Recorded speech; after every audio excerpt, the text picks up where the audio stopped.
LEGO minifigures. First released in June of 2010, LEGO collectible minifigures have become one of the best things that you can buy from LEGO each and every year. It's a great way to get brand new figures and hairpieces and molds that you wouldn't typically find in a normal LEGO set. In 2014, the LEGO minifigures line did their first licensed collaboration, introducing us to the LEGO minifigures Simpsons Series 1. Since then, there have been a number of different collaborations, including DC superheroes, Harry Potter, Disney, the LEGO movie, the LEGO Ninjago movie. Because of the success of the LEGO minifigures, loads of fans have been demanding that they get a series for their favorite theme, but I personally don't think that that should happen. Thousands of fans have taken it into their own hands by drawing their own collectible minifigures series, but tons and tons of fans still outcry specifically for a LEGO Ninjago series and a LEGO Star Wars series. Hey guys, it's Holly, and I have a feeling that I'm going to upset or kind of annoy quite a few people with this video,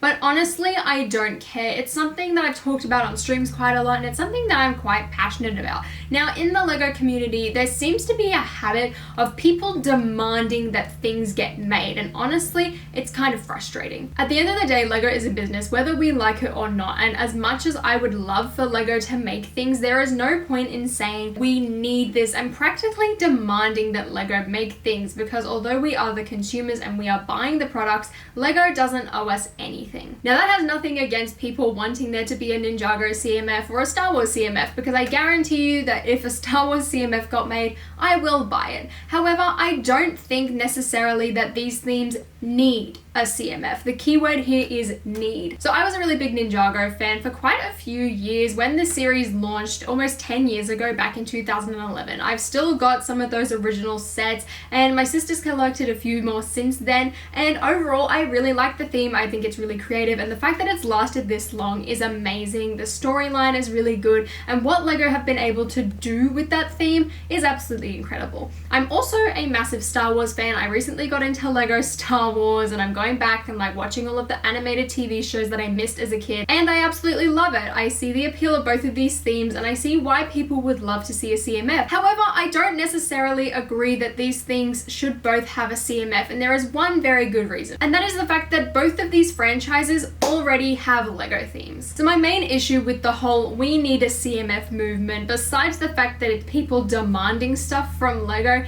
is the fact that we don't actually need them. The bigger problem actually lies with LEGO and how they treat and make things for their themes. Now, Ninjago and Star Wars particularly are very interesting to talk about, as they are probably the two most demanded CMFs that I've ever seen. There are tons of people really wanting this stuff, and I 100% agree. However, Ninjago and Star Wars are the two most manufactured LEGO themes out of LEGO's entire range, behind their own kind of cemented themes being City and Friends. So in 2020, LEGO City and LEGO Friends both had 57 sets made across the entire theme, and that includes like promotions and little giveaways and even those like European magazine things. Meanwhile, Ninjago had 48 sets in 2020 and Star Wars had 46, which is leaps and bounds above any other theme that LEGO has made. In fact, the one that is closest to that is Mario with 36, and that is because Brickset counts each of the individual character packs as a separate theme. And this is the main reason why I think neither of these themes should get a CMF, and that is because they are getting produced so many sets each and every year. In fact, a few years ago, Ninjago got an entire sub-theme called Ninjago Legacy, which up until recently hasn't really been treating itself properly as a legacy series. They've just been re-releasing a bunch of old sets instead of going back through all of the seasons of the TV show and kind of making sets and characters that they missed the first time. Luckily, in 2021, they are starting to do that, and it's kind of becoming more like what the current Harry Potter theme is, where they're filling in all of the gaps as well as recreating some old sets, which is fantastic to see. Star Wars, however, has kind of fallen into the trap where they just remake and repackage sets every few years, adding in a few minifigures here and there, and admittedly they do change up the set quite a bit. So for new people like me who don't own an X-Wing or a Millennium Microfighter, for example, it's really good, and I'm really glad to be getting those sets next year. I love the figure selection, and I'm glad glad especially that they're coming at a cheaper price point. But for older fans who have already got all of this stuff, they're getting frustrated because it gives them no new thing to buy. The only quote-unquote new sets that fans are getting are mostly coming from The Mandalorian or the sequel trilogy, and even then the sequels have had quite a lot of remakes. I will give it to Star Wars though, in my opinion personally, I think they are changing it up enough, but I can see the frustration specifically with things like Luke's Landspeeder, which you can't really switch up that much. It also means that Star Wars fans don't necessarily have to go out and buy every single set. You could skip a few and then you could just buy the figures on Bricklink. But the figures is where the big issue comes in, because both in Ninjago and Star Wars there aren't too many new figures or new designed figures, and there's specifically been a lack of detailing I think in the Star Wars department recently. Specifically, I think back to Mos Eisley Cantina from 2020. Now, I was really excited to see this set and have a look at it, and when it got announced, I was honestly quite underwhelmed. It wasn't just from the build, but from the figure selection as well, and this is the same that I had with Diagon Alley this year. Both of these sets are very expensive D2C sets, and when you look at the figure selection, there isn't a lot of leg printing or arm printing or detailed things like that. Specifically, a character that people brought up a lot was Greedo, because in older versions of him, he did have arm printing. However, in this $500 set, there was not a sight of that at all. So as to why I don't think Ninjago and Star Wars should get a CMF, firstly, it's because they have these themes, and the bigger problem lies in the fact that themes aren't doing very good figures. I personally believe that LEGO should allocate more of the budget into making more detailed figures and things like that. Like, an amazing thing we saw in 2020 was a Darth Vader figure with arm printing, which is amazing to see. It looks like he might not be coming in the cheaper sets though, and only the really expensive ones, but even then at least we're getting some detailed figures. I also wish that both of these themes, when they go back and do re-release stuff, for example with Ninjago Legacy and pretty much the entirety of Star Wars in general, is that they would swap out the figures, give us some new characters that we haven't had before, and then maybe give us an update of a few old ones. For example, we've had the same Farm Boy Luke for years. Surely in some of these sets you could swap that out for a different character. I get with things like Luke's Landspeeder and Mos Eisley, he kind of needs to be there, but with the 2020 advent calendar, did he really need to be there? Like, there was only a handful of people that would have been getting their first Farm Boy Luke with that advent calendar. In my personal opinion, I feel like the CMF should be reserved for things that don't usually get minifigures or don't have an entire theme. For example, The Simpsons hit the nail on the head here. The Simpsons only had 2 big D2C sets, and every other character was included in a CMF, and The Simpsons does have quite a large range of characters, but I feel like in those 2 series alone, you pretty much got every single character that you could possibly want as a Simpsons fan. Admittedly, they should have put Skinner in there, and there's a few more other characters that I can think of off the top of my head that should have been in that series that weren't, which is quite frustrating, and honestly, I feel like they could have gotten a 3rd one instead of just re-releasing The Simpsons in like their Sunday attire. I think they could have included more characters in that. But as you can see, even the CMF series, a lot of it is different variations of characters' outfits because they feel like they need to have the core characters in it. Which is one of the main arguments I think I have against a Ninjago CMF, is that majority of that slot is going to be taken up by the Ninja and Sensei Wu themselves. Because the Ninja and Sensei Wu alone take up 7 spots, and now that CMFs have gone down to 12, that doesn't really give you a lot of room left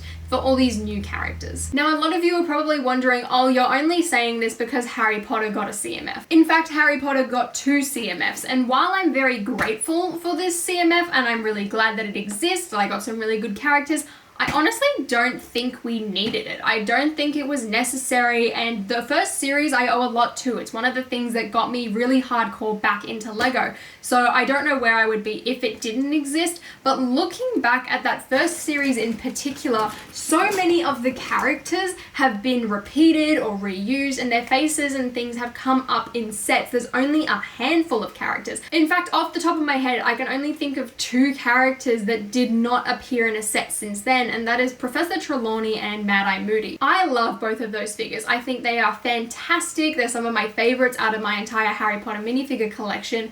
But looking back, it's like, why did we get this series if we're gonna have a bunch of these characters just reappear in sets anyway? The legs weren't accurate because they hadn't really established the heights that they were gonna go for. Most of the characters' faces have just been reused as well, and all of the characters that are exclusive we could have easily gotten in a set anyway. So why did we use up a CMF slot on a series that already has a theme that could very easily implement these characters and has done in the future? There is only 3 characters out of the entirety of both Harry Potter CMFs that would not have appeared in the set in their outfits, and that is Cedric Diggory, Lily Potter, and James Potter, and that's purely because the characters have died in the movies and LEGO doesn't really want to put them into a set. All of the Star Wars minifigures, I feel like they just need to have different versions in sets where they have more detail, or swap out the characters so it's not the same people every time. Specifically, I kind of think back to Han Solo from The Empire Strikes Back. In Cloud City, we got a beautiful dual molded leg version of Han. It looks absolutely fantastic, and in the cheaper sets we get this more generic one, which is great to see. It means we're not reusing the same characters all the time, and it's fantastic. And in terms of Ninjago, this is LEGO's own theme, so it's a lot cheaper for them to produce figures off their own IP than it is Star Wars, for example. So Ninjago has a higher chance of getting new characters and new figures made because it's a lot cheaper for LEGO to do. They don't have any licensing fees and things like that. And with Legacy now being a thing specifically, it would be great if they would continue to go back through all of the seasons and give us characters and builds and sets that we haven't gotten before. Now, out of the entirety of LEGO and all of their existing themes, in my personal opinion, there is only 2 themes that I think deserve and probably need a CMF series. The first one being Mario. We all know that LEGO Super Mario has come out and there is no sign of minifigures everywhere. I know there would be tons of people and tons of demand as well if LEGO was to make a Super Mario Nintendo CMF, and honestly, I think it could be a prospect for the future, maybe 2022 for example. That way you could give LEGO fans an opportunity to get all of these amazing characters, and I imagine they'd probably have like specialty molded heads like The Simpsons as well, and that way it's not really inflicting or interrupting any of the regular Super Mario line. The other option to get those figures would probably be like a D2C Peach's Castle or something like that, but a lot of fans won't be able to get the opportunity to get those figures because they're in such an expensive set. Which brings me on to the second theme, which I think deserves and probably needs a CMF series the most, and that is LEGO Disney. Now this is a topic I'm very passionate about because I'm a massive Disney fan, and like the Harry Potter CMF, the LEGO Disney CMF is probably the first time in like a very long time that I was really excited and went hunting for these figures. The amount of parents as well that I saw getting into it because they loved it, so they bought it for their kids, was amazing. The series sold out pretty much everywhere. It was amazing. It was incredible, mind-blowing. LEGO Disney needs more minifigures. But you're probably thinking, well, LEGO Disney already has a theme. They should just put minifigures in that theme, which I totally agree. They definitely should. But the problem with the LEGO Disney theme is that we only get minifigures in the D2C sets, which typically come around every 3 years.